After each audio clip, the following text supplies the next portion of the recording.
Hello, and welcome to Moving in Between the Lines. I'm Jack George, and this is still my YouTube channel. It's been a while, I apologize, but I'm back now, and I'm back I'm back because I want to be. I'm talking about Melbourne City, stuff they do. It's been for a while, stuff like inverting fullbacks, how they kind of open up the pitch. It's really nice football to watch. How Tilio's doing really well on the right side of a three in midfield, which is cool. Lecky's role, and also Aiden O'Neill, and I mean he's a clever player, and it's interesting to watch him do the stuff. And he assisted this goal against the Mariners. Remember that game, the scary game with all the VAR? But he assisted a goal for Berenguer that was really clever, and I want to talk about that as well. But yeah, and obviously this is an old thing. If you got any ideas, let me know, because I'm running a little bit thin on ideas. So if you have any, let me know. And anyway, let's get into this one. Okay, so here's Melbourne City, and like I said, this is something they've done for a while, but I realized I haven't really talked about it in detail here, and it's fun to talk about, and yeah, I want to. It's applicable now because I think they're almost off the table, and they're doing really well this season eventually. So what they do is they have their wingers drop into these positions, and they have one of their fullbacks often join midfield. So they form a back three of the two centre backs. So here are the two centre backs and one of their fullbacks, in this case the right back Galloway, and then they have one of their other fullbacks join here in midfield. So teams often press in the A-League men competition in this 4-2-4 kind of system. So here, I'll show it here. And what it does is it means, so you see all this space. So what it means is two things. In Berenguer and Tilio, they have two players who could Tilio was a winger, and I believe his best position is here, but he was a winger. But they have two players who can really exploit this space in behind. So the thing about the fullbacks have to track. So if the ball comes out to Lecky, the fullback has to track him. Otherwise, Lecky can gain speed, and particularly more with Naboot on the other side, is really good at gaining and running one-on-one against a defender. So you have to drop off here, and McLaren often stays central, usually stays central and build up. But Berenguer will just move on to this space, and so he has to block him, come here to stay with him, and so say like he's with the ball back to goal. Jamison, who not should be, but normally in a different system would be here, is now here to receive the ball, and which means he has to push up on here. This is where I love O'Neill, right? So O'Neill, you'd think, oh, the midfielder's looking for the ball. He'll naturally drop back and hope he passes back to Good, and then drop back and get the ball. Instead, O'Neill makes these really clever runs. So Jamison will move this guy away, and O'Neill will probably be followed by number 9. So O'Neill will come to this space, and he's really comfortable receiving the ball while being pressed from behind, taking touches forwards and coming onto here, which is really slightly unusual for a defensive midfielder in a good way, like it's a good thing. But he's really comfortable. He scans really well, so he knows where he is. He knows that, for example, he can play...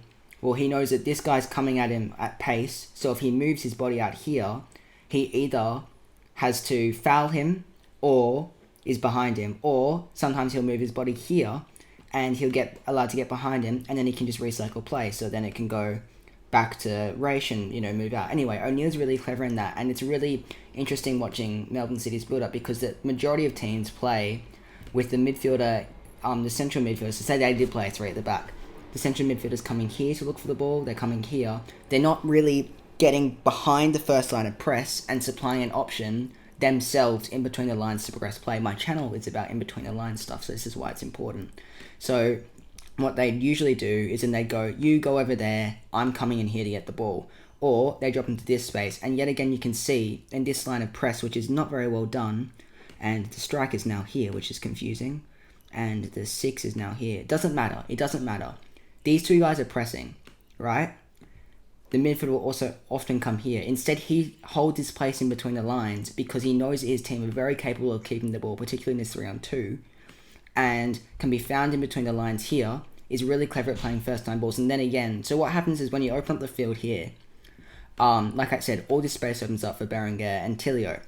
These are two wonderful one-on-one players. So particularly with Tilio, when he gets on the ball in stride, like, his form recently has been amazing when he comes on or starts. Like, he's gotten, I think he's won, 4 yellow cards, including when that Newcastle guy got sent off. He got both yellow cards for him, and it was stupid to do the second one, obviously. But him running at speed at a midfielder is basically just the end of the midfield. What Melbourne City do is they really open up the pitch, and then they allow Tilio.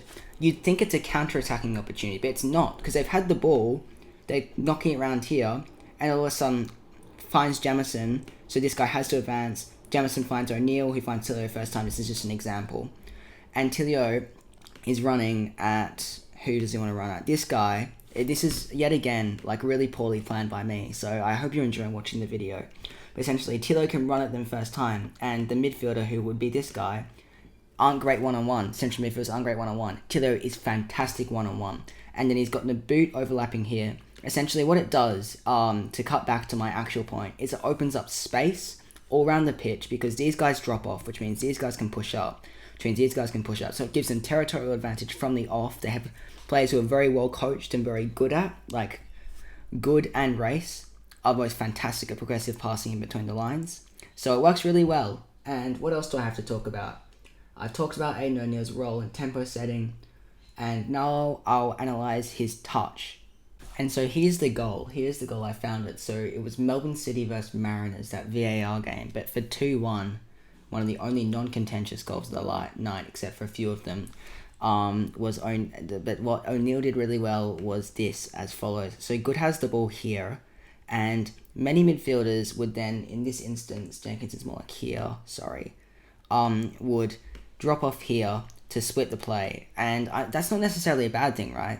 But essentially, this is, I don't know whether this is O'Neill individually or system, and like with most things in football, it's probably a mix of both. So what O'Neill does, instead of, he recognises that this space, 1, 2, 3, this triangle of players, so this is the two strikers and these are the two central midfielders that are far apart, particularly even though he's more like here. Essentially, there's a passing lane here, and because Urania, who's pressing Good, is facing Good, he can't scan in time if O'Neill makes a quick movement. So O'Neill makes a movement into here, where he's free and receives the ball. And then this is what's really impressive. Instead of taking his first touch backwards and retaining possession, this guy gets dragged in, and he takes a really good first touch forwards here. So he's gained so much territory for his team. And so then many, I guess sixes in this position might be a bit phased. Why am I here and why do I have so little options? But he holds his run and he kind of waits for Berenguer to pick up this pocket, because what's happened is Berzanic here has shifted across to track him, so he knows Berenguer will be free, and if this guy comes across, then lucky out wide, and that's a really dangerous pass to make. Anyway, what happens is he finds Berenguer makes a run, passes back, and then he plays a really smart, first time if I say so, well I will because that's what happened, left-footed curled pass back over, so he's confident on his left foot as well, and Berenguer scores. But what's really impressive is his scanning and awareness before. He's always checking over his shoulder, so he's going, Raish is here, so if I drop in here, there's no point, because look how close those three players are. But, because Urania's facing Good, and is facing, away from goal, facing away from O'Neill, O'Neill has free reign, he's recognised this space, that the press isn't perhaps coordinated as well as it should be, because Urania's trying to set a pressing trigger, but the two midfielders aren't responding because Tilio's in a dangerous position, Berenguer's in a dangerous position.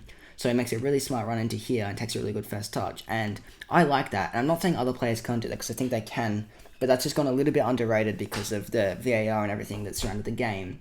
It was really clever from O'Neill, and I like that, and I found that fun to watch. So Melbourne City are a really cool team to watch. And they play nice football, they space the play out well, they're moving between the lines, which works well with my YouTube channel name. And O'Neill also moves in between the lines, which is fun to watch. And they're all good, and they might win the league. And that's the end of my video, so thank you so much if you've gone to the end. Like I said, if you have any suggestions, let me know, and hopefully I'll be uploading more frequently soon. Bye!